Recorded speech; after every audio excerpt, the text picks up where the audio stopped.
Yan guys, nandito na tayo sa bus guys. So, nandito na tayo sa 105th Street, 82nd Avenue. Diyan guys. Ano pala dyan yung guys. So yan guys. Nawala na yung sports car guys na kulay dilaw. Yan guys. So, may mga tao talagang puro negatibo yung nasa utak guys na bawal, delikado yung motor.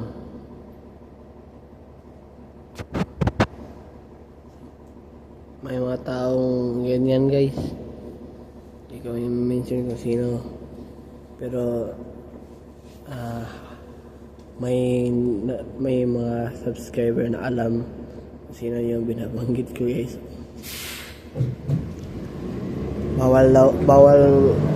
Bawal magmotor kasi delikado. Buti daw yung sakyanan guys. Actually guys, yung sasakyan guys, delikado din siya guys. Kahit magbike, kahit nakasakyanan ka pa guys, hindi mo talaga maiiwasan yung disgrasya guys. Kaya na lang ng anong tawag nito,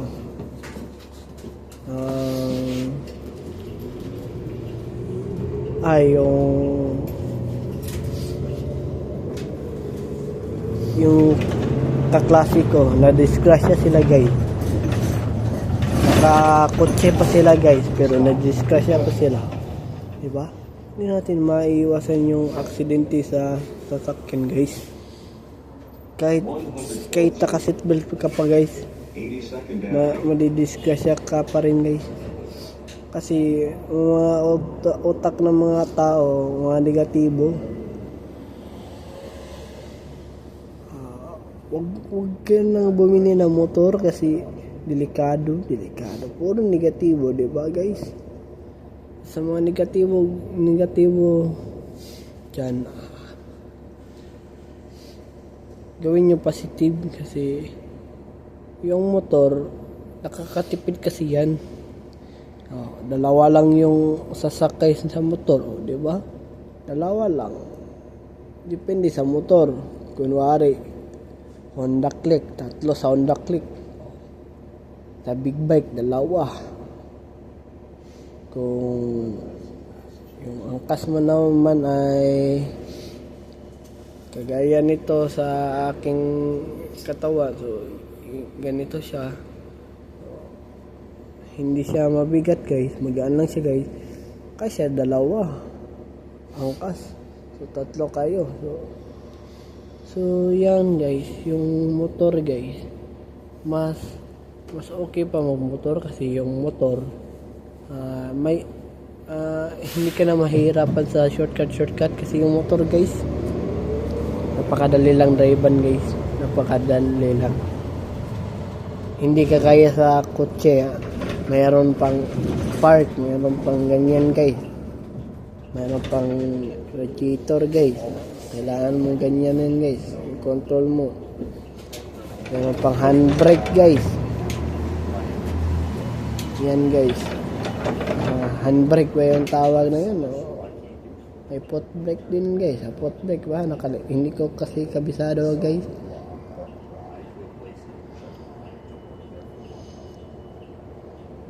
So yung motor guys, mas madali pa yung motor. Ako, positive talaga ako guys, hindi ako negatibo. Naging negatibo lang ako guys kapag yung tao na sinasabihan ko ay hindi nakikinig guys. Negatibo ako guys. So, hindi ko i-mention guys kung sino yun guys. Alam na guys, may subscriber tayo na nakaalam kung sino yung binabanggit ko. Ayan guys, dapat kayong diba, huwag kayong puro negatibo guys, kasi yung didisgrasya pag motor, hindi natin hawak yung buhay natin guys. Hindi mo alam bukas madidisgrasya ka or may mga nangyari sa'yo, hindi mo alam guys. Kapag may tiwala ka sa Panginoon, hindi ka madidisgrasya guys. Kung madidisgrasya ka man guys, hindi masyado kasi may paniniwala ka sa Panginoon guys, naniniwala ka sa Kanya. Kaya na lang nung ako guys na disgrasya guys sa bike kay na disgrasya ako dati.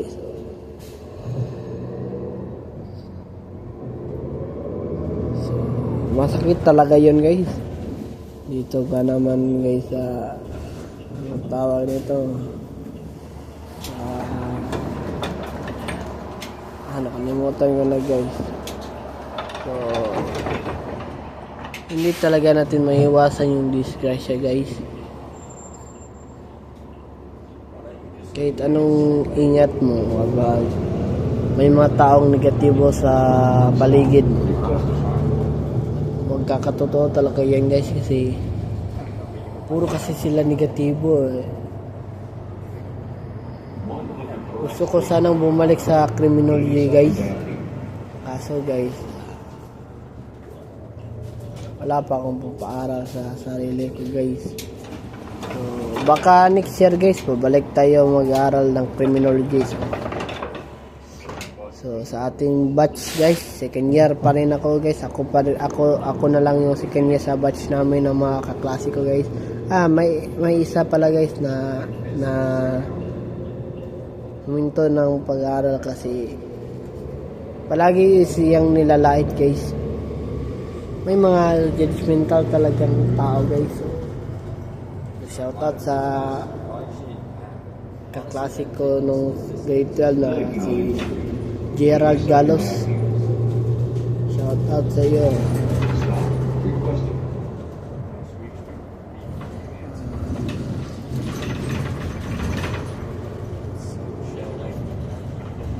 Nag-stop siya sa pag-aaral niya guys kasi nilalait siya guys.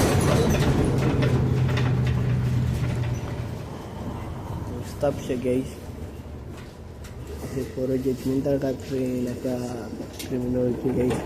Kahit nga criminology guys, judgmental pa guys. So, may mga tao talagang judgmental guys, hindi mo maiwasan yan guys. Kung sino yung judgmental guys, sa mga judgmental dyan, ang gawin nyo ay huwag na kayong may alam ng buhay na may buhay. Kasi binigyan naman tayo ng buhay ng Panginoon. Bakit kayo makikialam? Hindi naman kayo Panginoon. Ayan guys, sinasabi ko lang yung totoo guys. Yung mga judgmental,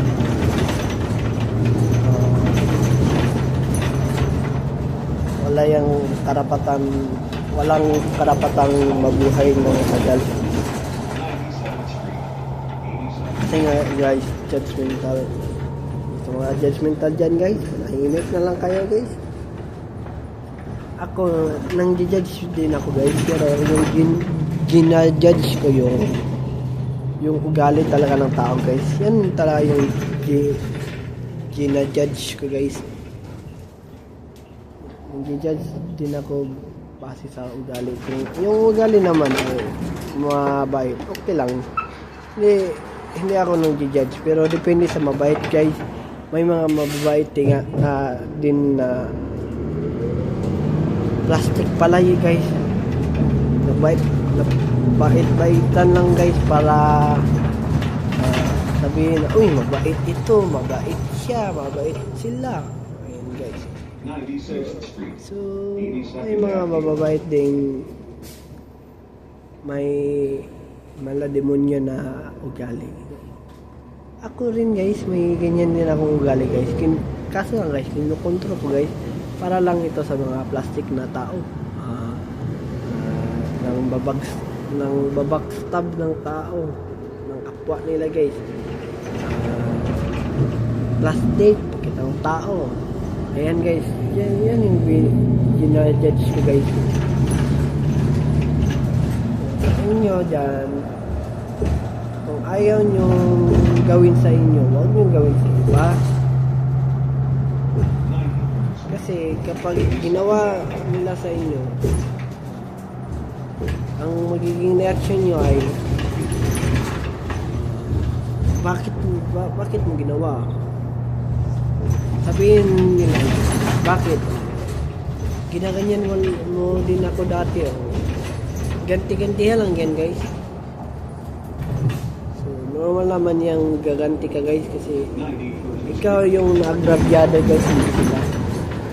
So normal lang din yan guys, gaganti ka guys. Kahit nga ako guys, kung naagrabyado ako guys, gaganti talaga ako guys. Sabi nila hindi daw maganda na gumanti, pero guys, kung tatahimik lang kayo guys, yung mga taong ganyan, sasabihin nila duwag ito kasi hindi ako ginantihan, duwag sasabihin kag duwag. So ako guys, hindi ako papayag na sasabihan akong duwag, hindi ako papayag guys. Kasi nung nag-grade 8 ako guys, hindi na ako nanahimik guys, pinatulang ko na yung mga bully guys. So yan guys, kapag binubuli kayo guys, huwag nyo hayaan guys, gantihan nyo rin guys. Ganyan lang yun guys, ganti-gantihan guys. Sabi nila hindi daw magandang gumanti kasi sama daw. Kung ikaw okay lang sa'yo na masuntok ka or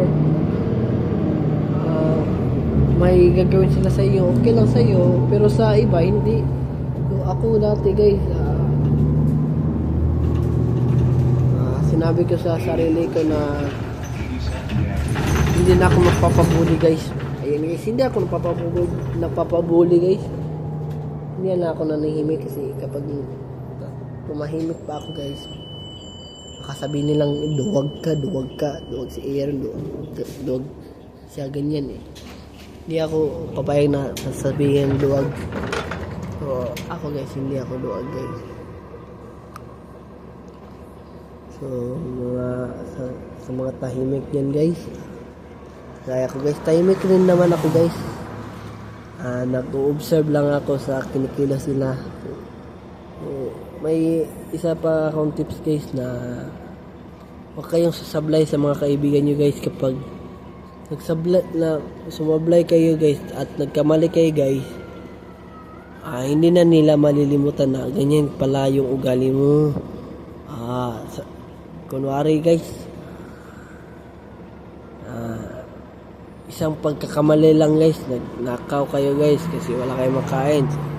Pag nalaman niya ng kaibigan mo, sabihin nila, huwag kayong lumapit yan kasi magnanakaw pala yan. So yan mga kaibigan guys, pag nagkamali ka guys, wala guys, hindi ka nila papansinin guys.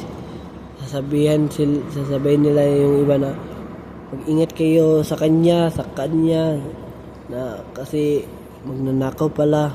Ayan guys. So kapag nagkamali kayo guys, okay lang yan magkamali guys. Hindi naman tayo perfecto guys.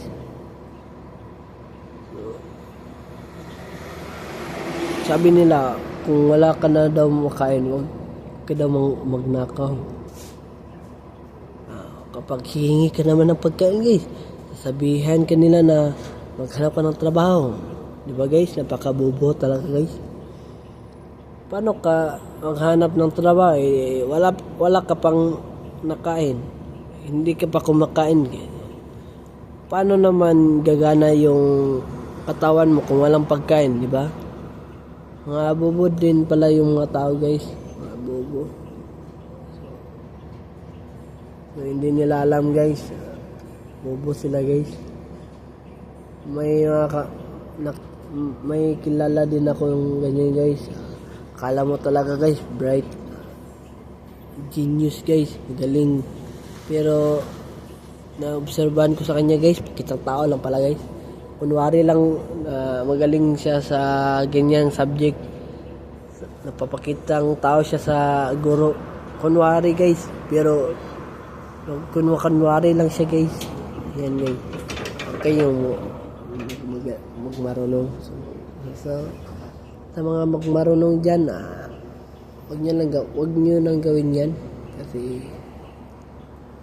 kayo din ang kawawa sa huli. Sabihin nila na, nagmamarunong ka pala, malis ka na dito. So, karma yan guys. So, kahapon guys, may pinagalitan yung manager ko guys. Buti na lang guys. Deserve niya kasi mapagalitan guys. Kasi palagi niya akong tinatawag na, Aaron, can you cook this? May ginawa pa ako kahapon guys. Inutusan niya naman ako guys. Buti na lang yung manager namin, yung general manager, sinabihan, bakit daw ako na lang daw. So, natuwa ako kahapon guys kasi napagalitan siya guys. Deserve nito talaga guys. Sana guys, huwag na siyang pumasok guys kasi naiirita ako guys. Palagi niya kasi akong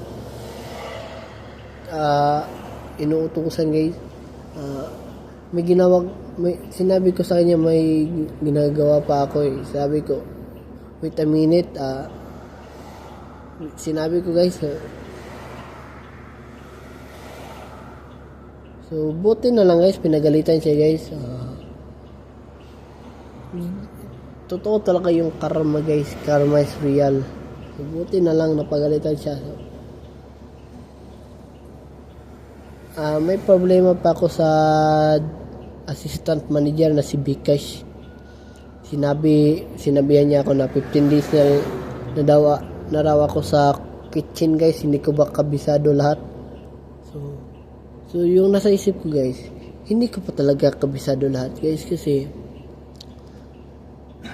hindi naman ako kagaya ni Isaac Newton na genius guys. Ako genius naman ako guys, pero konti lang yung genius ko guys. Hindi ko naman makabisado lahat guys. Hindi ko naman ma-memorize. Kasi guys,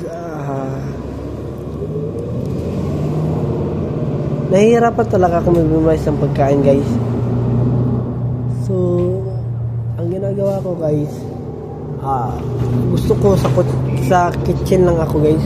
Kitchen, kusina lang. So, sa kusina kasi guys, hindi ka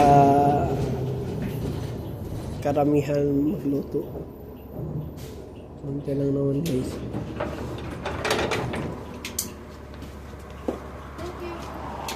So, sa akin guys, mas mabuting sa kitchen na lang ako guys. Magluto na lang ako. Mas okay pa yan guys kaysa front desk. Ayan guys. Stop requesting na tayo guys. Ayan guys, dito muna magtatapos yung vlog natin guys. Please subscribe my YouTube channel, Aaron Caralde, and don't forget to click the notification bell na all para updated kayo lagi sa aking mga vlog. So have a wonderful day and have a nice day. See you for my next vlog tomorrow. Goodbye. See ya.